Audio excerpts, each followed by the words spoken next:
Hello everyone, welcome to gain studies. आज है 30 जून। Start करते हैं आज के एमसीक्यू क्वेश्चंस। आज का फर्स्ट क्वेश्चन है, according to the official airline guide report, what is India's place in the largest domestic airline market in the world.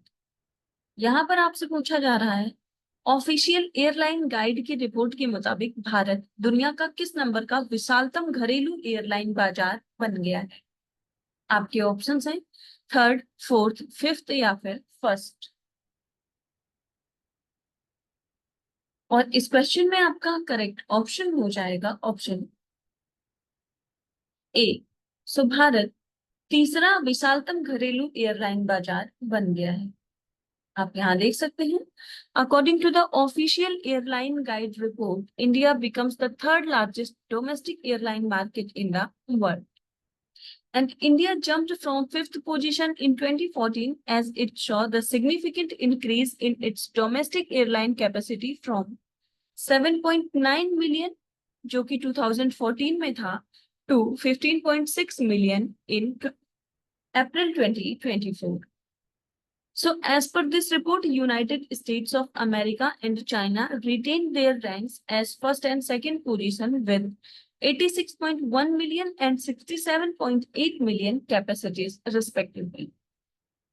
इसके साथ ही ब्राजील फोर्थ पोजीशन पर है और इंडिया है और इंडोनेशिया है फिफ्थ पोजीशन पर। भारत की इसमें रैंकिंग है third. And according to the report, India has the highest low-cost carriers among the top 5 countries. As of April 2024, low-cost carriers accounted 78.4% of India's domestic capacity. So आप ध्यान रखेंगे, भारत जो है वो विश्व का तीसरा लार्जेस्ट डोमेस्टिक एयरलाइन मार्केट बन गया है। बढ़ते हैं नेक्स्ट क्वेश्चन की ओर। Which anniversary of Amrut Smart Cities Mission and Pradhan Mantri Awas Yojana Urban was celebrated by the Ministry of Housing and Urban Affairs on June 25th, 2024? यहाँ पर आपसे पूछा जा रहा है, जून 2024 को आवास और शहरी मामलों के मंत्रालय द्वारा अमृत स्मार्ट सिटीज मिशन और प्रधानमंत्री आवास योजना अर्बन की कौन सी वर्षगांठ मनाई गई। आपके ऑप्शंस हैं फिफ्थ, सेवेंथ, नाइन्थ या फिर 10th। और इस क्वेश्चन में आपका करेक्ट ऑप्शन हो जाएगा ऑप्शन सी। सो इस वर्ष इसकी 9th एनिवर्सरी सेलिब्रेट की गई है। आप यहाँ देख सकते हैं, The Ministry of Housing and Urban Affairs celebrated the 9th anniversary of Amrut Smart City Mission and Pradhan Mantri Awas Yojana on 25th of June 2024. And these initiatives were launched on the June 25, 2015 by Prime Minister Shri Narendra Modi. The anniversary event highlighted the transformative milestones achieved in urban development under these missions. So, Amrut Smart Cities Mission and Pradhan Mantri Awas Yojana Urban have collectively improved urban infrastructure and the quality of life for millions of residents across India. तो आप ध्यान रखेंगे, ये जो भी schemes हैं, इस वर्ष इनकी 9th एनिवर्सरी सेलिब्रेट की गई है by the ministry of housing and urban affairs. करते हैं नेक्स्ट क्वेश्चन की ओर।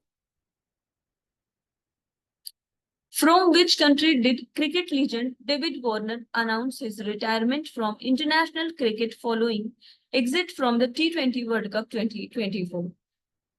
आपसे पूछा जा रहा है, T20 विश्व कप 2024 से बाहर होने के बाद किस देश के क्रिकेट दिग्गज डेविड वार्नर ने अंतरराष्ट्रीय क्रिकेट से संन्यास की घोषणा की है। आपके ऑप्शंस हैं इंग्लैंड, इंडिया, साउथ अफ्रीका या फिर ऑस्ट्रेलिया।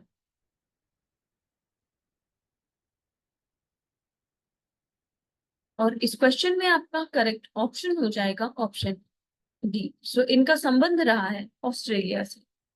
आप यहाँ देख सकते हैं, David Warners 15-year international career concluded with the Australia's exit from the T20 World Cup Super 8 phase against India. So he retired gradually, previously playing his final ODI in November's World Cup final victory and his last test against Pakistan in January. So despite hinting at a possible return for the next year's championship, Warner's retirement from T20 World Cup marks a significant milestone. So away from international cricket, he has had a prolific franchise T20 career, especially in the IPL, and in 2021 became just the fourth batter to pass 10,000 runs in T20. तो आप ध्यान रखेंगे, हाल ही में David Wharton ने संन्यास की घोषणा की है और ये संबंध रखते हैं ऑस्ट्रेलिया से। बढ़ते हैं नेक्स्ट क्वेश्चन की ओर।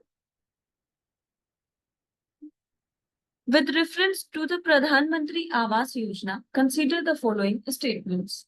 यहाँ पर प्रधानमंत्री आवास योजना के संदर्भ में कुछ कथन दिए गए हैं जिन पर आपको विचार करना है। फर्स्ट स्टेटमेंट है, प्रधानमंत्री Awas Yojana aims to provide affordable housing to all eligible beneficiaries by 2024. And second, under Pradhan Mantri Awas Yojana, both urban and rural areas are targeted for the housing development. और आपको यहाँ पर करेक्ट स्टेटमेंट बताना है कि PM Awas Yojana से संबंधित यहाँ पर कौन से स्टेटमेंट्स करेक्ट हैं।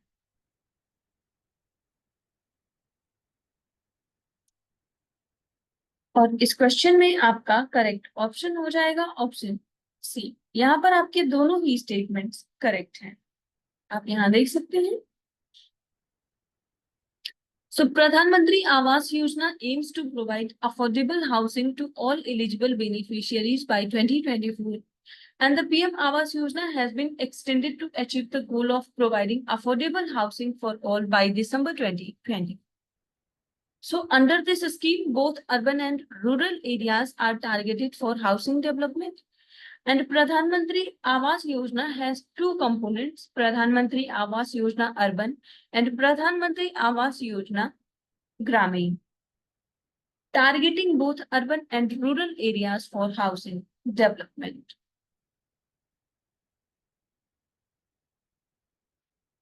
बढ़ते हैं नेक्स्ट क्वेश्चन की ओर।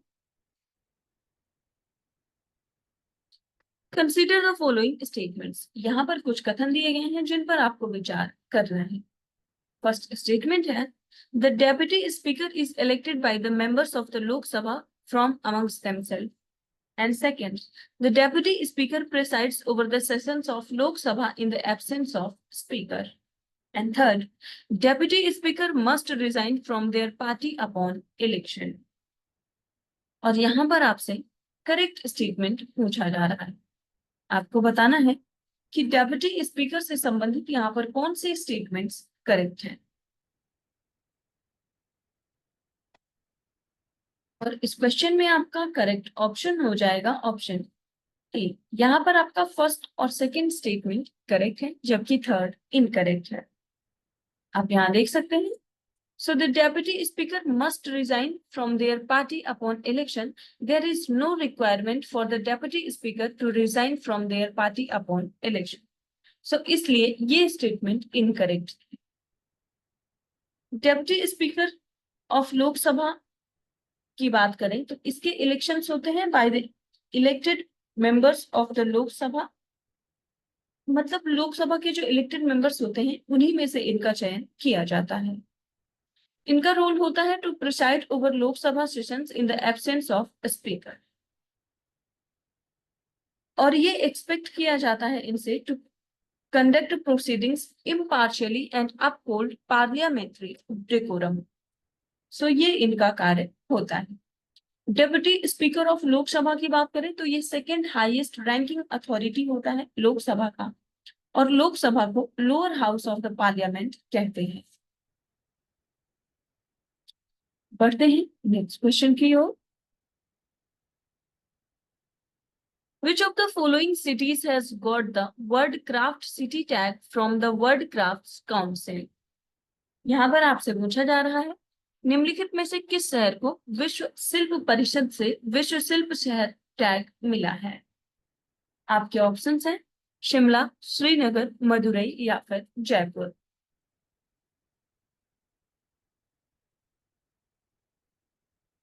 और इस क्वेश्चन में आपका करेक्ट ऑप्शन हो जाएगा option B. So world craft city का जो टैग मिला है वो मिला है Srinagar.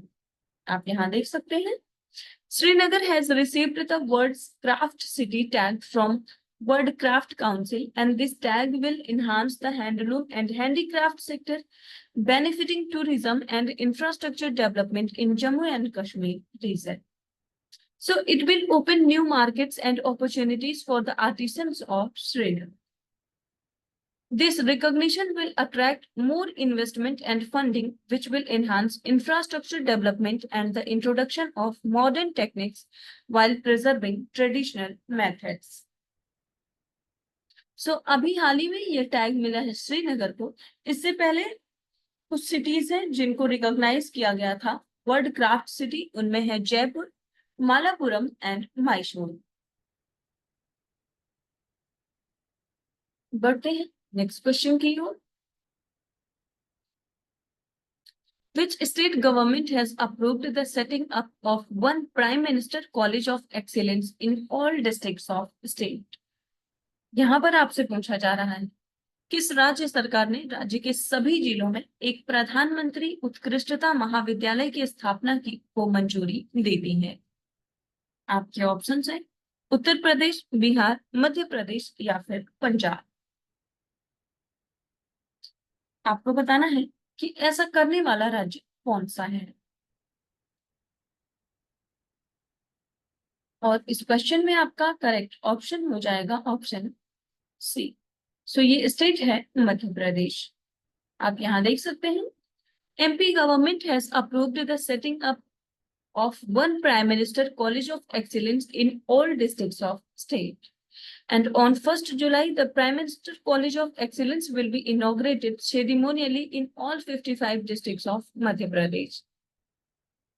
So, Madhya Pradesh MP Dr. Mohan Yadav said that a drone policy will also be made in the state. And CM directed officials to make sure better teaching arrangements, keeping in the mind the rising employment opportunities in aviation, agriculture, and artificial intelligence. So the setting up of Prime Minister College of Excellence has been approved by the MP government under the National Education Policy.